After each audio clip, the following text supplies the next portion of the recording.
Welcome to Turn a Page, the official comic book club for Nerd Initiative.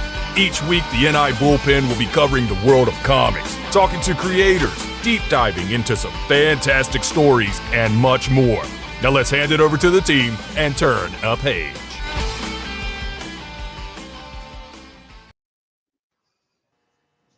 And what is going on, everyone? Thank you so much for joining us. It is Tuesday night, 8 p.m. Eastern Standard Time, and you are tuned in to Nerd Initiative YouTube or streaming services to join in the discussion on this edition of Turn a Page. What is going on, everyone? My name is Ken M. You know me as the host of the ODPH podcast, and I'm also Nerd Initiative's comics editor-in-chief. Normally to my left, your right, but in the right corner to me on the screen, I'm going to let him do his intro like I usually always do. Coming at you live and direct straight from my sanctum of awesome. My name is Off the Cuff Tom. That's right, ladies and gentlemen. I'm doing this one from home tonight because it's a snowman. Yeah, the weather on the east coast of the United States right now where we are recording is not so good. You might see some lights flickering. You might see some power outages, hopefully not, and hopefully everybody's staying safe and wherever you're watching the show from right now. So definitely want to keep that in mind as we're talking to our other co-host. You see him below me, Brady Bunch style. You know him as one half of the duo that gives you dialect and draft each and every time talking pop culture like nobody else. It's the one and only Matt Roth from Hops Geeks News. Matt, what's going on? What up? Yes, the weather outside is frightful, but this comic was oh so delightful. Pretty pumped to talk about this one. As long as we can stay on the air and not get taken out by some of these storms and go to the land of Oz, that is. Yes. Even though that'd be a hell of a trip, though. We got to be honest about that. You know, I have always wanted to go down the Yellow Brick Road. It's my mom's favorite movie, so I feel like if I got to take a trip down there, I'd be living the dream. Maybe meet Gwenda, live a nice, rich palace life with her afterwards. Who knows? You never know. I mean, that's the great thing about it. It's just with any good story, you never know how it's going to go until you get to the end. Much like the story we're going to be discussing today. And definitely chat, super chat, make your voices heard. Because today is kind of a big day in the MCU. Marvel Cinematic Universe. Yes. Because we finally are getting graced with the presence of Echo, the new series hitting Disney Plus roughly in an hour as we were recording. So all 5 episodes are going to be dropping. But we thought for this edition of Turn a Page, we would dive into the story that broke Echo to the masses. And this is one coming from 1998 and under the Marvel Knights line, which, I mean, at this time period, if you weren't following Marvel at this time, Daredevil was not exactly as popular as he is today by any stretch of the imagination. Kind of went into a little bit of a lull, and under the Marvel Knights line, had a resurgence. Came back actually being penned by the one and only Kevin Smith with Joe Quesada on the artwork. And they did an amazing story we'll probably talk about sometime, Guardian Devil. And this was in the same vein of that with David Mack writing and Joe Quesada doing the artwork on this. And the story we're going to be breaking down is Parts of a Whole. And this is the story that really put Echo on the map, and it's a great Daredevil story. So we are going to be talking spoilers. If you haven't picked it up yet, we give you fair warning. We deep dive like nobody else. So let me start with Tom. When you first picked this issue up, issue 9, as we go into the story, what did you know about Echo? What was your kind of vibe as you're going into this? So like most folks know, I'm not big on the comic books, just a reiteration, but my big all I knew about her was what I saw in watching the Hawkeye series. Pretty much that's about it. And, you know, what we've seen on Netflix with her. So going into this, wow. I mean, it's somewhat on the similar vein, but it's definitely more fleshed out. Not saying to take anything away from what I saw on the small screen. Both equally awesome stuff, but a very nice. Yeah, I'm down. Absolutely. Matt, how about you? Man, speaking of Kevin Smith, right off the bat, something that jumped out to me was the fact that there is a Kevin Smith nod in this comic, in particular issue 9, the first one of this run. There's 2. Yeah, well, yeah. But they're seeing mall rats, and she's like, what's a snoochie boochies? And so that right off the bat was fun. But I'm admittedly not big into Daredevil comics myself. I didn't really know too much about Echo before I started researching her, whether through reading this run and getting ready for, what we're going to be doing over on the other show. But this kind of I liked what I read from this. I had heard about what happens in this, and I kind of knew the backstory. But reading it for the first time, which this was for me, was a pleasant surprise. Yeah, absolutely. Because I mean, I remember at this time too, Daredevil, like I say, kind of was in a little bit of a different phase. And when it got announced with the Marvel Knights group, and at that time too, you saw the resurgence of like lesser known characters getting the spotlight at the time. I mean, you had Black Panther was getting a new series, and Humans was also getting arguably their best series to date, in my opinion, too, and a Punisher reboot as well. So when you're seeing Daredevil get this kind of attention, it was really kind of a lot of eyes on it. Obviously, with Kevin Smith being well-known filmmaker that he is. But to see what happens after too at this time period, and you're going into a brand new story with a brand new character, but obviously the elements are still there with Daredevil and the Kingpin. And going into the first issue, you're seeing that Daredevil is still dealing with the loss of Karen Page from what had just happened. And you see how just absolutely broken he is at this time as you're going through. And especially if you're a new reader jumping in, it kind of throws you off a little bit just to see him at the piano, kind of bearing his soul, even though he does get some support from, a longtime friend, the one and only Black Widow. And seeing their pair up too, like Tom, since you're kind of jumping into this, what was your reaction seeing these two pair up and Natasha's, impact on this story?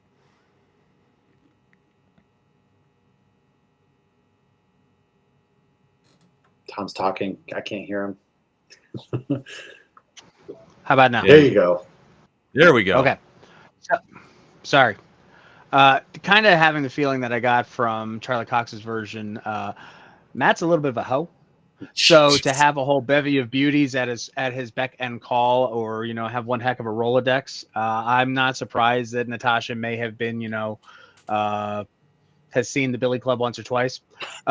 So to have her still be able to differentiate between Matt and Daredevil and their history, it's always nice to have that available, to you. And then reeling, Black Widow, we always know she is the Black Widow. She has the air of death around her, whether that's a good thing or bad thing. So dealing with this mentally is definitely hard, and to be able to have someone in your corner that you can talk about this with I think it was a really neat idea to put her in this type of role and capacity. Matt, how about you? It's funny that Tom mentioned that, because my first thought through this run was like, man, Matt really spends a lot of time chasing romances or reminiscing about romances or love. And I didn't really expect to see that kind of, I guess, romantic side. It's like he bounces from Karen, and then he even has those thoughts about Natasha, and then he rolls on into with what we're going to get into with Echo. And so it's a bit of a softer side, if you want to call it that, right? He's playing the piano. He's all in his feelings. I didn't expect him to be so in his feelings when I started to read this, which was kind of a pleasant surprise. And it kind of got me this other era of Daredevil, because most of my experience with Daredevil is from the TV show, where it's completely opposite. Like, he's in his feelings in a different way. This one is more of a softer side of Matt. Yeah, absolutely. Because of just the trauma that he's gone through recently, and still trying to find, to piece everything together, because Karen leaves him such a big inheritance that he can actually start up his law firm again with Foggy Nelson. So that's kind of just like, the bittersweet moment as you're seeing this all transpiring. And meanwhile, you're also seeing somebody else playing a piano as well, and that is one Maya Lopez, as she's going through, and you're kind of getting the quick backstory about her and, her memories of her father, and how it's kind of presented in that crayon drawing 2 moment. Like, it just tells about how young she was with those memories, until she gets up and addresses the crowd that's there as she's playing. And there's a certain individual that's in the audience who's just quietly clapping along.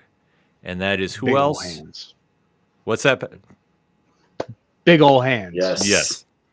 Yes. And that turns out to be the one and only Wilson Fisk, who's sitting there just very proud of his daughter, as we find out that it is his adopted daughter as the story progresses on. Meanwhile, we have the first client show up at the new Matt Murdock law firm, and it's a janitor that works for the Kingpin, who apparently wants protection because he knows something he shouldn't know. And obviously, if you're going to cross the boss, there's going to be some consequences. And sure enough, a hit is put out on him, and he's killed right in front of Matt.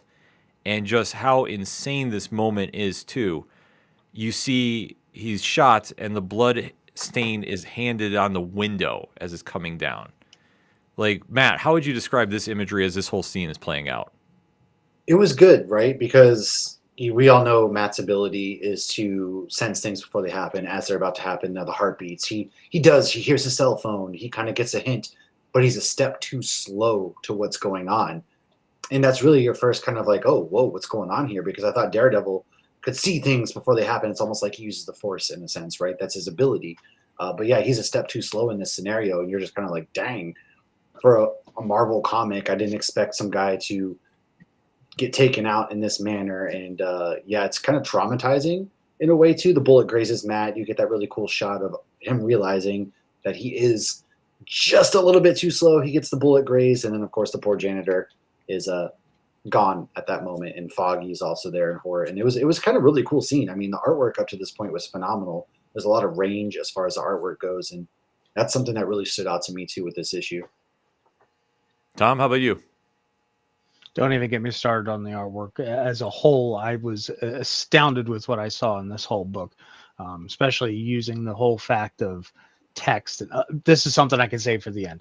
But the fact that there was a hit put out, not surprised. The fact that what was so smart is that, yes, the character stutters. And they put it really well into the book. Be able to show that, get his ideas coming across just before. I appreciate that kind of stuff, especially the way they did it, as opposed to just like writing out a bunch of D's, to break it out syllabically. Yeah, how Mac and Quesada just put this all together. I mean, it's a true testament of how amazing they are storytellers. Because as you see the imagery that's already came up on the screen, you just see that they take a normal panel and they just translate it into something so much more. And as we're going there too, you also get a little more history of Maya, because you do see her in a quick boxing match as things are going on, with Wilson Fisk watching along too. So there's more to her character than meets the eye as we're getting along with the story.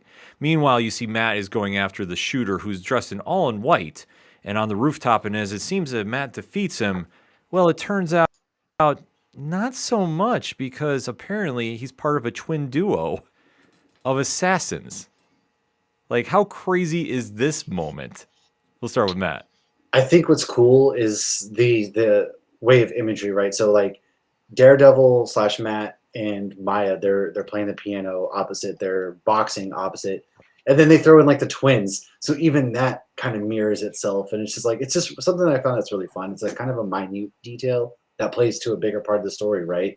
But just having there's twins, Maya and Daredevil are essentially leading the same life, each with a different, even down to like one's blind, one is deaf. Like that was even something that's really cool that I thought was really clever. I thought it was a fun little twist in the story to make these guys twins at that. Tom, how about you? The duality of the whole concept was really a great idea. To have the twins, and then the love to have the twins always talking in hyperbole and metaphor, is just really.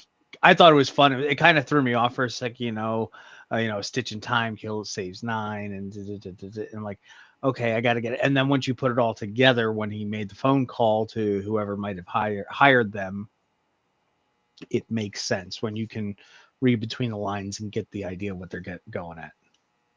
Mm-hmm. Because as it turns out, Wilson Fisk hired him. And you do have this quick scenario where Matt Murdock figures out how to get a hold of him and basically says, I'm going to take you down for this. And Wilson Fisk, obviously not scared of anybody, casually just calls upon Maya and says, I have a job for you, and leaves it with that for the first chapter. Meanwhile, you're starting to see Matt is still having more of a breakdown of what's happening and going on from the events of the shooting. And we're kind of giving him like a new sense of purpose, so to speak, because he now he knows he has to get back to business, and business is being Daredevil. Much in the same vein of like when Bruce Wayne takes a break from being Batman. eventually, which is the real Mask, Daredevil or Matt Murdock? And that's what you have in this scenario as well. So it poses that question, and as you see he's trying to go through it, he does start finally coming across the path of Maya, and how that kind of comes together. I mean, it reeks of a complete setup to us as a reader, but it plays out to Matt Murdock just trying to be the overbearing, caring, soul that's willing to take any case on. I mean, that's how it came across to me. I don't know about you, Matt. No, it definitely did. I mean, it's a setup from the start, right? We can see that, but it's funny because she's in like this skimpy outfit. Sure, Foggy can see that, but the thing that stands out to Matt is like her perfume. He latches onto the scent of her perfume right away. The whole thing just reeks of how convenient. She's gonna come in with this need right after this whole thing goes down, and then just casually walks into the office where the shooting was the day before. It's still like a fresh crime scene. That part to me was like, oh, come on, Matt. Whereas he's blinded by not the proper use of his head there, right? He's a little blind in this sense. Mhm. But it was funny just the way he described it mixed with like how Foggy's looking at it and the whole scene. Yeah, Tom, how are you translating this scene when you're watching it play out? What I took out of it more was all the jigsaw puzzle pieces and how things were just falling right into place. The context of the pages. I mean, the panels being the panels that they are, but everything else that's going on around in the pages. I mean, literally the puzzle pieces are coming together. Or we just dump the box out and we're seeing them on the table, and we got to move them around to finally figure out what scene we're getting at. I think is a really fun choice artistically. Like I can probably, this book probably would be great for a case study or whatnot, just on how the psychology of writing books. Yeah, I agree. Like, this is one, if you want to get into just a total masterpiece of just putting story and giving it such a visual spin, they do such a great job with the panels that you see throughout the entire run. And it just really makes the story feel different. It doesn't feel like a normal comic story per se, except like when you have like those, I don't want to say typical moments, but it's more cliche moments. Like, okay, the mysterious stranger shows up at the office. It completely comes off as a setup to us reading at home. But you see that obviously Matt is trying to sense the good in everybody he comes across. Foggy is Foggy, who provides a great comic relief to everything Matt's doing as well. And it kind of gives us a nice pace break before things start ramping up again, because Daredevil knows, well, Wilson Fisk is responsible. I need to go dig in some information, and winds up breaking into one of his offices to get some files because, well, Wilson Fisk is the Kingpin for a reason. It's not just a cool nickname. He's somebody that is where he is, and you can even see this now in the pages of Gang War and Amazing Spider-Man. He's where he is because he's that much smarter than everybody, and he's willing to go that much further than anybody. So when he breaks into the safe, he finds so much paperwork on everybody. It's kind of a sense of, how am I going to really pull this moment off? And that's something that stuck out to me as a reader, that, yeah, you could have all the ammunition in the world, but you still can't hit the bullseye. And seeing how this kind of ties into the slow burn to set up for Echo. I mean, Tom, were you kind of sitting there going like, I don't know how this is all going to play out, but I'm definitely invested? Oh, I was invested right from the jump. I mean, my investment came from all the monologuing in in that first panel in the first issue, like literally that full black down page to read it right there, that hooked. And then to see, the idea of how music, and if you guys don't know, I played music for years. Yeah, that one. Thanks, guy in the chair. I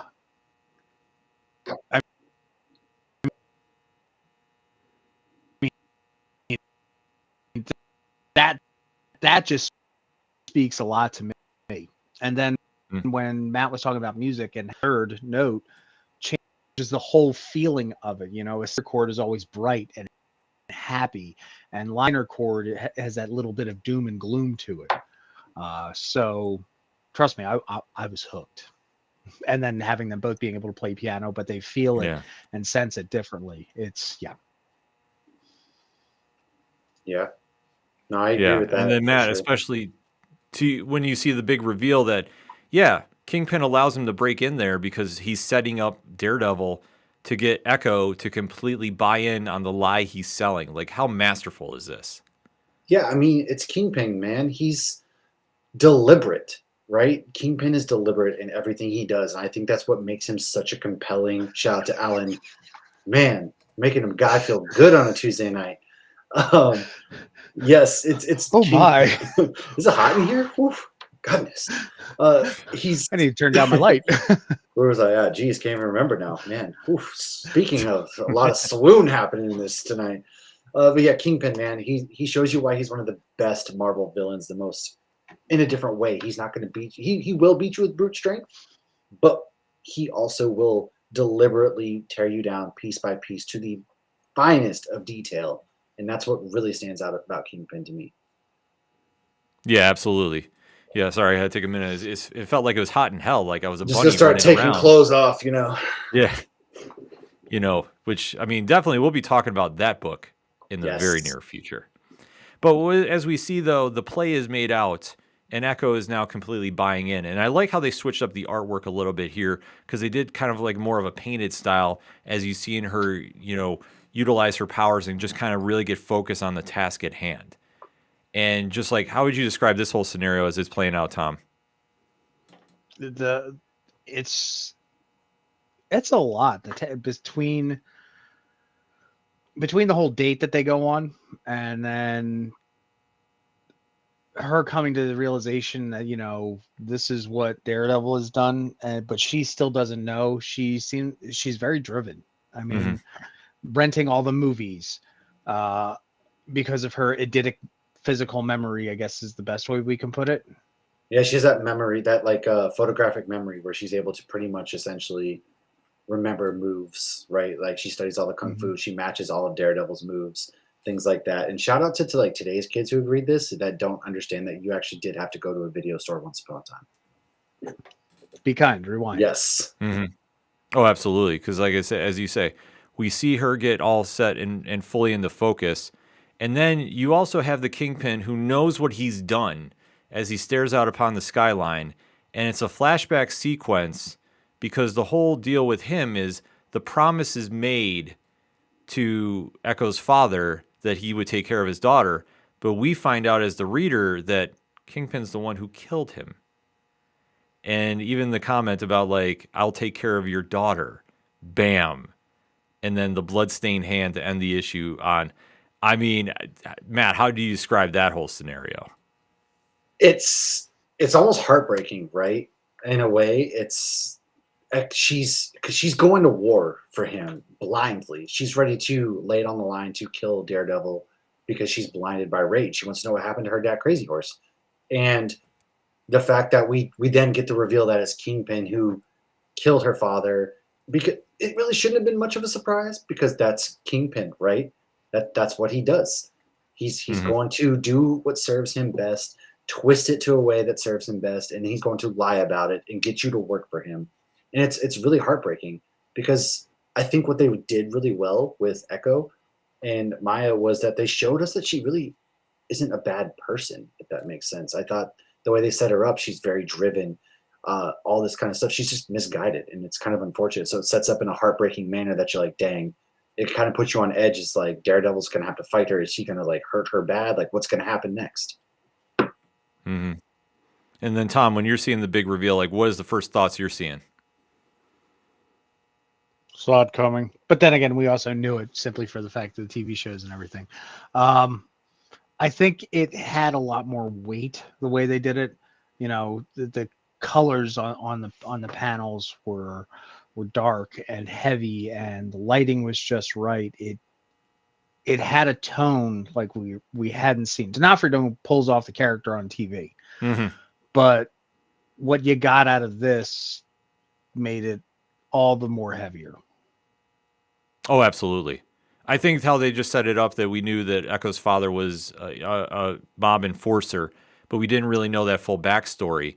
And then how they did the slow burn reveal to it that Wilson Fisk, comes off a little bit noble which is kind of odd to say, but it's just how, conniving he is that, he pulls off the greatest trick of, proving that the devil doesn't exist, so to speak, and he is. As you see that he finally convinces Echo to do his dirty work for him, like he's done with many other characters throughout the MCU, it's a really telling point that it really shifts gears a little bit, because you know that Echo is now driven on revenge and is told that Daredevil's the one who killed your father. And now you're old enough to learn the secret. It's such a crafty move to pull off.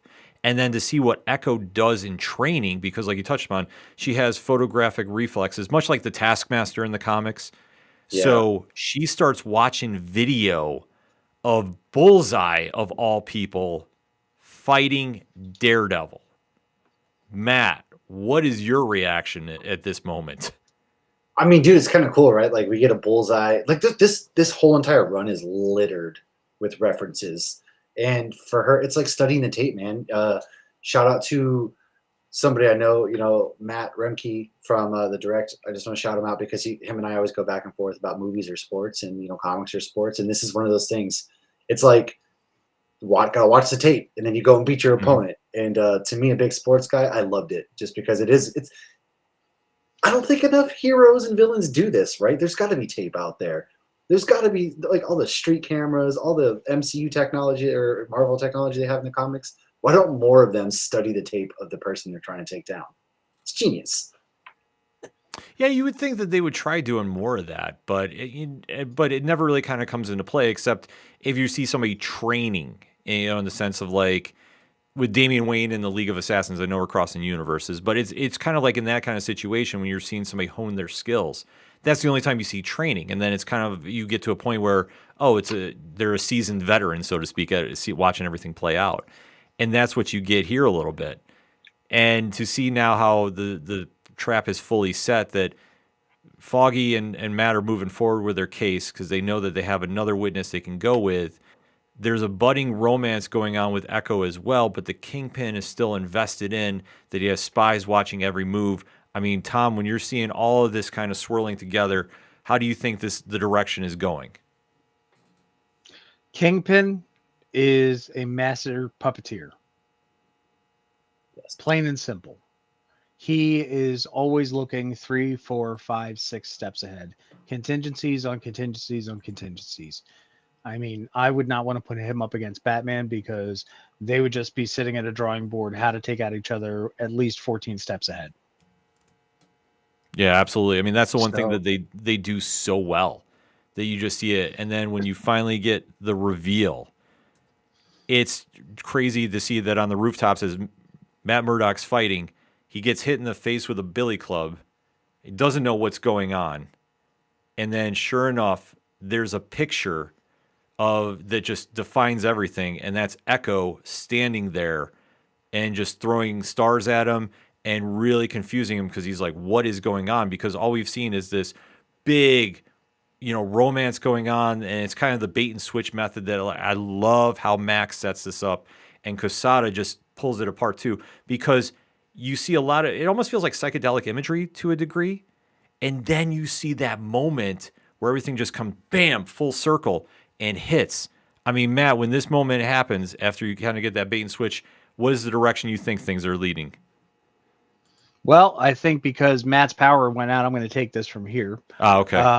Sorry, I can't see on the screen there where the camera angle went with that image. There we go. It's okay. So if you go back to that panel real quick, what I really like is that the fact that Echo is silhouetted out, and on top of it, because of all that blackness, that's covering her face and that big sinister look, it really does show that for Matt's sake that, he is that blind that he can't even see what's coming at him. And for us to see that even, in the silhouette, we know it's her, but at the same time, it's a whole other aspect of her that we haven't seen, keeping us in a blind spot, if that makes sense. No, absolutely. And it's so brilliant, too, because you see her moving in shadows, and then there's that big fight scene that goes on, too, until Echo finally gets the upper hand and has the golden gun, which is what killed her father, on Matt's head. And it's such a crazy image to see, too. And then what kind of threw me off is the next issue, because you get the citizens of Hell's Kitchen involved, and it's Oh, kind I'll of say it. Here's my off the cuff moment. It was unnecessary. Totally unnecessary. Like, I get it. It filled in things, but honestly, we've had 2 or 3 issues already of this gorgeous, fantastic, stunning drawing and art and color and texture, and then we go to this flatness. Mhm. Not saying that we necessarily needed this in the main run. Like, I would have been okay if this was a parallel, like one-off or something along the lines. But if this was right in line with it, it just, yeah, it was a speed bump as far as I was concerned. Yeah, I agree. I fully agree about that one. And it's one that it takes a lot away from the story, but I understand what they were trying to do, and that's just show the impact this is all having on the citizens. And I, like I say, I understand where they're going with it. I just thought it was unnecessary too. Like, it was a moment that really took me out of it. But I love how we come back to, especially with the cover of issue 13. And Oof. I mean, like I say, David Mack covers amazing, and like I say, everybody's artwork on this too. Joe Quesada, Jim Palmiotti, like everybody just crushed this series. And seeing images like that is just subtle brilliance, but it just jumps out too. And then you only see, as the story progresses on, that Matt is saved because there's kids watching Echo have the gun on him, and Echo knows from the experiences she had. Like, she doesn't want anybody else to witness what she did with her father, even though she can't remember that it was Kingpin at the time because she was so young. So she lets Matt go, which is even more of a crushing defeat to him because he's considered the guardian of Hell's Kitchen. How could the guardian take an L like this? Because word is traveling through the town that he is not the defiant defender that he plays to be.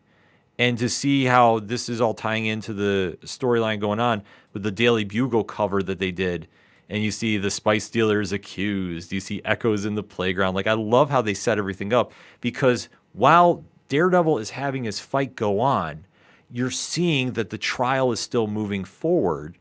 And while Foggy is on the prosecution, the defense lawyer is a little closer to home. Wouldn't you say, Tom? Dude, it's Foggy's mom. Like, again, this whole book, this whole run, it's duality. It is yin for yang. It is completely balanced out. For Foggy being the defender, who's going to be on the side? His mom. It's just going to be like that. It all balances out, and sometimes the balance gets swayed a little bit one way, but it comes back the other way. Yeah, I mean, we already know Foggy's mom's a bit of a Yeah.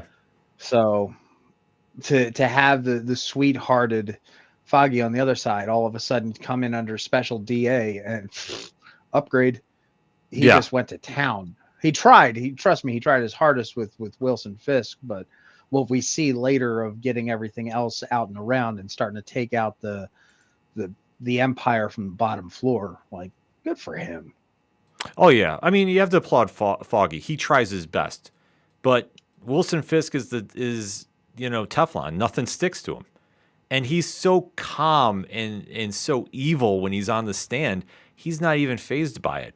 And the one key element that they have to this story is the custodian's brother, who is also working for Fisk at the time. But they can't find him.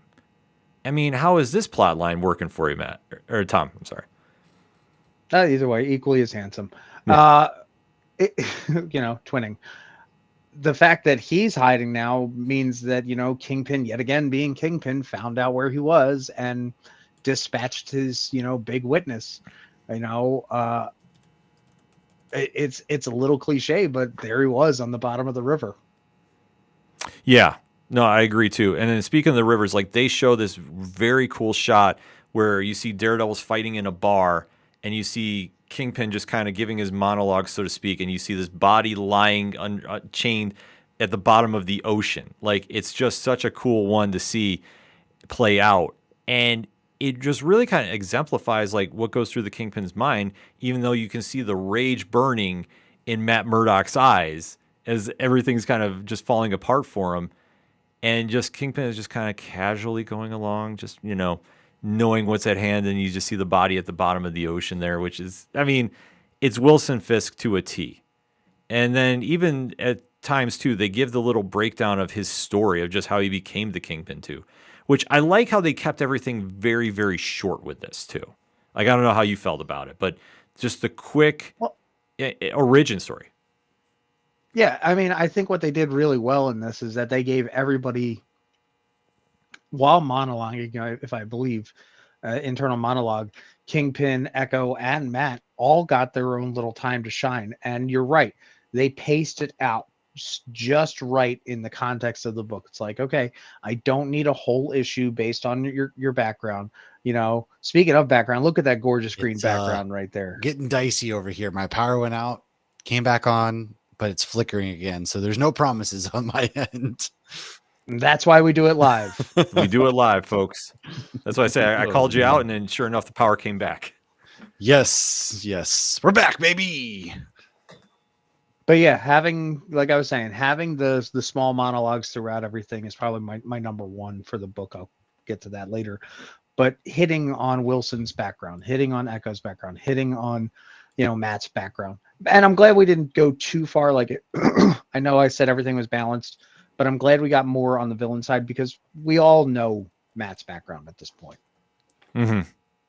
Yeah, no, I agree with you too. Like, it's something that we see play out, and especially too, like Matt, when you're watching this scene, we were talking about the quick origin story they did for Wilson Fisk. Like, how cool is that? They just kept everything very short, but you got the sense of his background through all of this. Yeah, he was a troubled kid, right? I mean, he was picked on. He didn't have friends. His home life was ruined, and he basically tells you in very few words that, hey, I learned to fend for myself. I learned to build myself up into something more. And it's just like you didn't need a lot. But at the same time, all I heard was Vincent D'Onofrio narrating this in my head too, which I think enhanced my experience.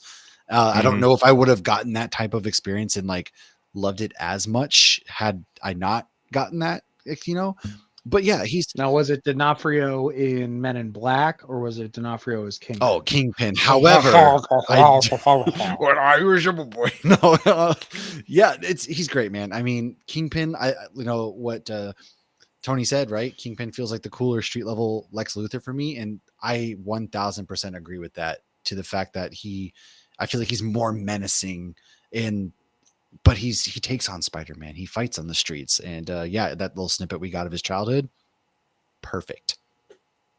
I was going to say D'Onofrio as the first Marvel Cinematic hero, Thor in Adventures of Babysitting.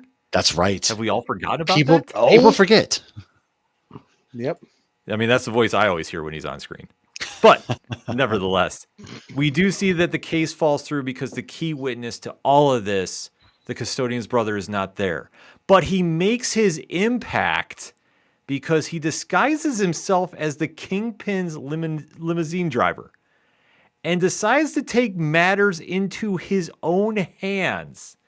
And the shot you see on the screen is Fisk takes how many bullets and falls off the bridge, and yet he survives, even though Matt Murdock is screaming at him like, "What did you do?" I mean, Matt, how would you describe this? The dude took an entire full clip to the chest everywhere, like absolute, BA moment, right? He gets shot like 9 times, call him 50 Cent. And then he gets thrown off a bridge at that. And you're like, dang, all right. That's what it took to take Kingpin down. But little did we know at that time. Now, question. At this point, do we know if Wilson Fisk is the particular iteration that has that extra dense body mass? Yes. That gave him, I mean, we know that he's had that. Yeah, I'm just double checking. So, like, his body literally is his own Kevlar, too. If memory serves me right, they established this in the 70s with Spider-Man. So I'm going to say for this in chat, super chat, feel free to correct. I think that since that point, it's always just been considered that. But still, I don't think we've ever seen it put to the test like we have here because it's close range bullets. And as you see, like, did Kingpin really just get killed by an average nobody? Like, it's a wild scenario to play out because he's gone for most of this time. But this is also when he gets to be his most dangerous, because if you think he's off the playing board, that's the scariest thing he can possibly be. And this kind of ties into Echo, who's still having the budding romance with Matt Murdock, but yet she's still trying to kill Daredevil. And Daredevil is still trying to work off, like, you know, his aggression about what's going on because things are falling through his fingers. He can't save everybody. He's trying to reach and grab everything he can, and it's all slipping through his grasp. And it's such a powerful moment, too, because then you have the Black Widow come back and check on him, and then you see a sniper shot hit her, not him, because I don't think he was the intended target. And then sure enough, you see behind the bullet is the one and only Echo, who is going back on what she was trying to do in the first place, and that's really hit Matt where it hurts, because at this point, she still doesn't realize that it's him. And she's still convinced, like, I have to go do it, even though it's a poison bullet. And then you see this moment right on screen, and just this is setting up for the final face-off, too, with Natasha dying in front of him, Matt trying to do whatever he can in his power to save her, and yet you have Echo, who's fully committed to ending this once and for all. I mean, Tom, how do you think going into the main event this is going to play out? Ladies and gentlemen, I mean, this is just going to...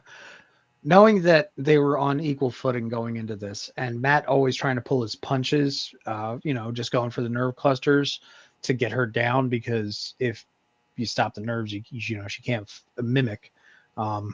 Knowing that Echo has set up in the next few pages a particular spot where Matt's going to be blind to the fight itself in his own way, because there's so much going on orally and texturally that he can't keep up, is just, yeah, it's big, it's heavy. I mean, and the fact that, and I didn't even think of it this way, like you said, that you don't think that the shot was for Matt, that the shot was for Natasha, that just threw me for a loop. So yeah, there's a lot going on there. Matt, your reaction? I mean, same. It's kind of interesting because then, going into this, I'm like, dang, okay, maybe this is where Matt takes the proverbial gloves off.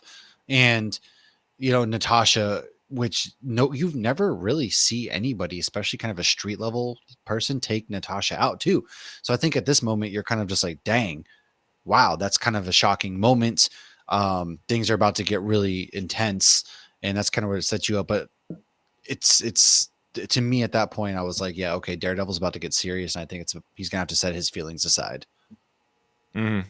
Yeah, because eventually he has to, and how they have the setup too is Echo and him have the face off. He gets the upper hand and gets away. She calls him out to the park that they first met at, or that she has a connection with, and they get into their final blowout too. And then that is where things get ultimately interesting, because through the battle, she starts picking up on something that we had all known, and that is that it was eventually going to get revealed that Matt is Daredevil to her. So through all this fighting they've been doing, he's been screaming at her the entire time, like, listen, there's no way I could have killed your father. You've been lied to this entire time. And he literally puts it point blank in this panel. I was in elementary school. Dude, I was a kid. Yeah. And it finally sinks into her that the Kingpin has lied to her this entire time. And her reaction, like that moment of clarity. Oh, what's that, Tom? Yeah, it's just that moment of clarity. Her entire life. Yeah, just literally her entire life has been a lie. And to have that sink in at that moment, I mean, how do you describe that as a reader, just that, mic drop happen? I mean, it's emotional for sure. That panel that we were just looking at is very emotional. It's very well done. You can see the heartbreak in her eyes.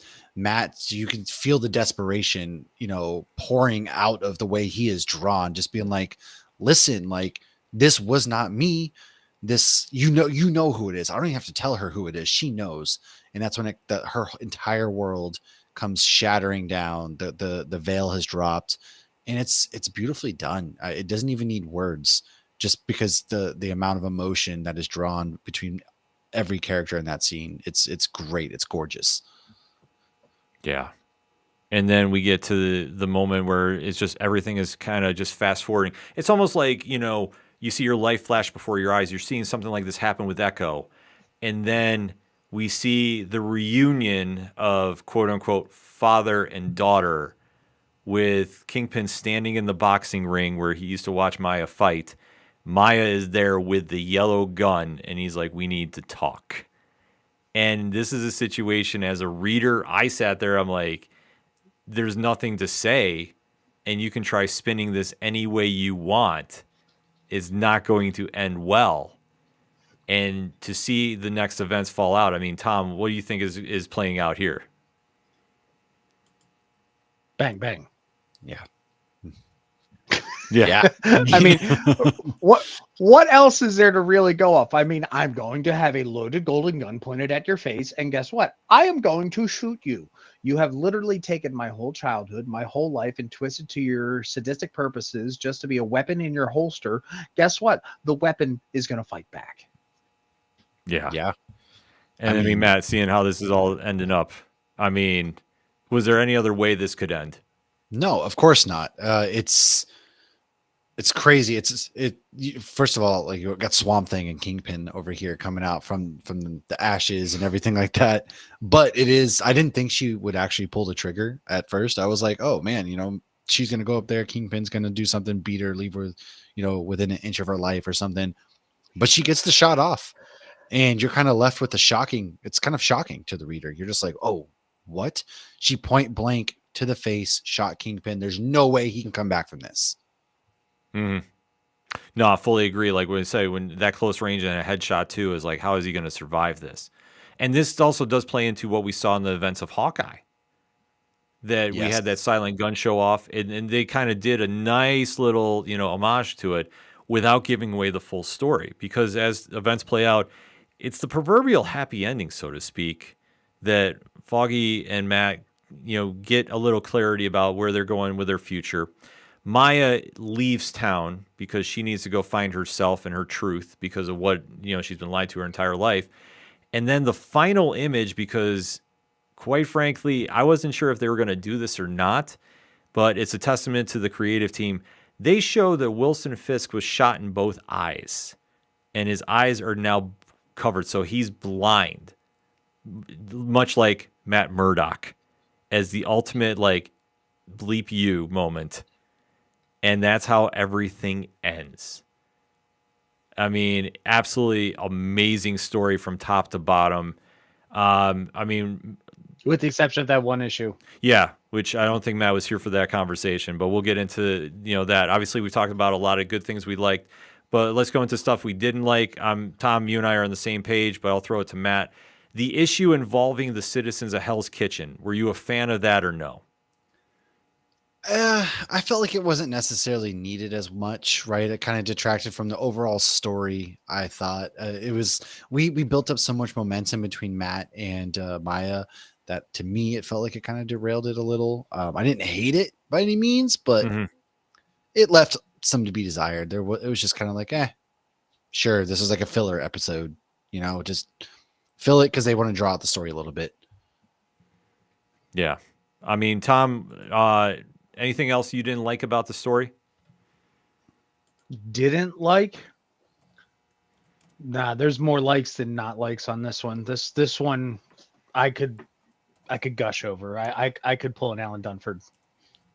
Yeah, I agree. Like I say, there's a lot to really love about this story, and I think that if that's the only hiccup, and it's not that detrimental, like it wasn't anything that took me out of the story, but I do agree with you. I thought it was like, okay, I understand what they're trying to do. Speed bump. Yeah, but it's just like, is it really needed? That's the only thing that really took it away from me. But overall, I mean, we got to give this a grade. We'll start with Matt. Matt, what is your overall grade on Daredevil Parts of a Whole? Honestly, man, I'm going to go 9.5 out of 10. I thought there was a lot to love, right from the get-go, the way that they're interweaving, musical notes with them playing the piano and the romance, and you seeing this different side and the way they intertwine stories and just the suspense and the build up, and everybody kind of comes out seemingly strong and better for what we just went through in this run. I loved it. Except for that one little speed bump, which is not going to make it a 10 out of 10, right? But that's okay, because nothing is supposed to be perfect. In its own world, I loved it a ton. This is by no means a bad run. I freaking loved it. It got me on the hook. I want to read more Daredevil after this. Tom?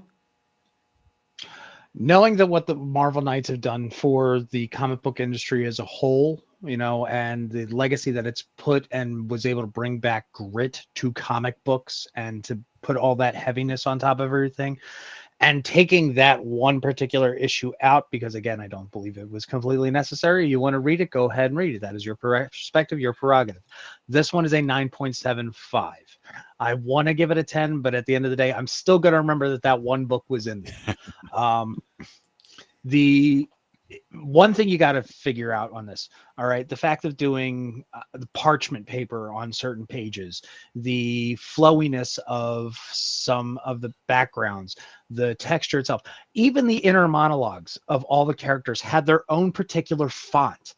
That is something that stuck out to me, because we're feeling who they are just in the lettering itself. In the last issue where they go back to the park and you see the reality and Echo's reality of, it's done in crayon versus, art. This was great. I mean, it really, really was a fantastic issue. It has me psyched that when we log off here, I'm going to go right over to Disney Plus and just push play and catch one issue because I got things to write for tomorrow. But shameless plug. I mean, this is, you can't go wrong with this read. No, I agree. Yeah. This is a solid 9.5. This is one of the best Daredevil stories you're going to pick up. And especially if you were reading comics at that time, in 1999, and knowing that Daredevil was in this real weird place, and then obviously the Kevin Smith run gave him some new life. And to see where David Mack and Joe Quesada and Jimmy Palmiotti really ran with this storyline, introducing a brand new character, giving you a brand new Kingpin story, and having it feel unique and different, and everything from the visual presentation to the overall story, it's almost near perfect. And I agree with you. I think the only thing that I personally wasn't fully invested with was the citizens issue. It didn't really click for me. I understand why, but overall, like for me as a reader, it didn't do anything to defer away from the story. And I mean, maybe there was a couple moments where they were trying to establish the romance and it just kind of felt like they drug it on just a little too long, but it was never anything to take away from the emotional impact reading this from the start point to the end, because you got pretty much a near perfect Daredevil story. And to see how this line really kicked into the high praise that it gets to this day, and all the amazing creators that have come through and given their spins on Daredevil since this run really kicked off. It's a true testament about how impactful this run has been, and even this story, because now this character is about to break through on pop culture on Disney Plus with a 5-episode series that I'm sure fans are going to be talking about on social media and on a certain home of pop culture positivity for weeks to come. Shameless plug. Of course. And speaking of shameless plugs, we got to remember in the top left corner is find your local comic shop. So if you need a QR code, definitely click on that. And also, we can't get out of here until we give you our comic picks for the week. And we'll start with Tom. It's going to be Spider-Gwen Smash #2 is coming out. Best thing I can say about this, it's Superhero Girls Road Trip. That's it. Yeah. No, absolutely. The series has been fun. It's Melissa Flores. So yeah, I definitely. Look, we all know I'm a little biased, but I'm still going to call out what I need to call out if I need to call out something. So, I mean, it's gorgeous. It's funny. It's pretty. It's got Dazzler. I mean, come on. Dazzler's finally getting some time to shine there. So, yeah. No, absolutely. Matt, what's up for you? The Hive Mind are back. They have a couple books this week, but the one for me is going to be Thunderbolts from Marvel. I think that the weirder things get, because they also had the Outsiders this week, which I read as well. The weirder the Hive Mind get, and the different weird characters that they have a chance to play with, they get to do stuff such as in the Outsiders. Speaking of, they go inside the mind of Batman, and if you know anything about Batman, you know that mind is going to be extremely strange. Sorry, I forgot honestly which comic book I picked to put the image up. But yes, Outsiders, you go inside the mind. Luke and Kate are inside Batman's brain. It gets weird. The Hive Mind, we talked about it. Jackson and Colin, the weirder they get, the better they are. And this is an absolute banger, must grab. Yeah, no, the Hive Mind is doing such fantastic work.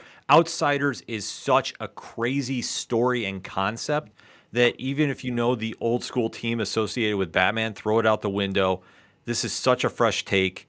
And Thunderbolts, issue 1 was one of the wildest books you're going to pick up this year. Yes. I mean, the Hive Mind with Geraldo Borges, Cheersy winner for Best Artist, by the way, co-winner, I should say.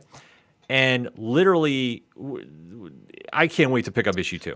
I think that is just going to be absolutely insane. I'm going to shamelessly plug something real quick since we're talking about the Hive Mind, but there just might be some content, interview, maybe hanging out at a brewery while doing it coming up here soon at MegaCon. So you might want to subscribe and tune in to the socials, because I have something in the works with those two fine gentlemen that's going to be coming up and going to be pretty fun.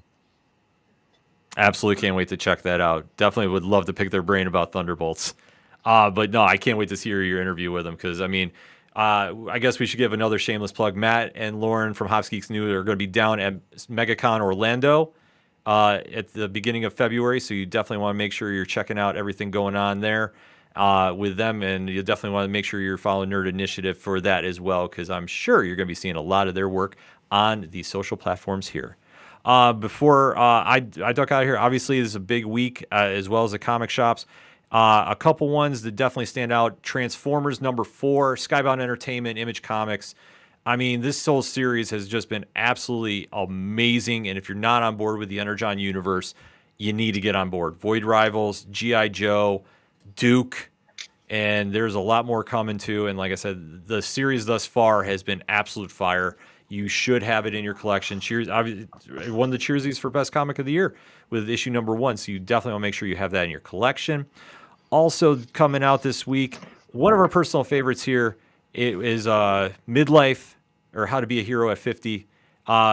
This is one that I definitely think a lot more people need to be talking about, and this is one Brian Buccellato is writing. You know his work from No One. You know his work from Justice League versus Kong versus Godzilla. It's a great story. It's not your average superhero book, so you definitely want to make sure you're going to check this out. It's, like I say, it's a whole different vibe itself, but it's an excellent pickup each and every issue. And then last but not least for my picks, this is probably my most anticipated book of the week, and I know this is generating a ton of buzz. Ultimate Spider-Man #1, Jonathan Hickman, Marco Cicchetto. Obviously, if you know the name and you see the cover, there's a lot of questions to be had, and rest assured, knowing Jonathan Hickman, we're going to get some answers and then some. And that is the one that will be kicking off Nerd Initiative New Comic Book Day coverage, 9 a.m. Eastern Standard Time on Wednesday, with the rest of the Bullpen reviews coming right behind us. So you want to make sure you click on that QR code to over here and make sure you have that in your browsers. Make sure you share that around. If you know people that are trying to get into comics, we give you the most honest fan picks around. And definitely we're doing something right because the numbers keep showing it. So before we get on out of here, Tom, why don't you let everybody know how to get a hold of you and everything going on with Off the Cuff?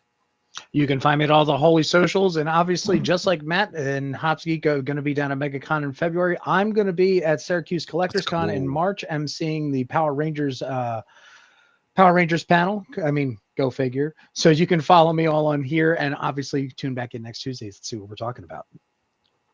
Absolutely. Matt? Why don't you let everybody know what's going on with you and Hops Geeks News? Well. Next week, funny enough, we have our Echo origin. So if you want to dive further into the comic book origin and stories and what you should be reading from her, check out our show coming next week. But we do every single week. And then not only will we be at MegaCon the first weekend of February, we will be at AwesomeCon in March, and then we will be at GalaxyCon the very next weekend with more panels, more press coming at you. So the next 2 months, follow Hops Geek, follow Nerd Initiative, because the amount of Comic-Con footage you're going to be getting is going to be off the charts, and you are probably going to get some FOMO. So make sure you are there. Absolutely.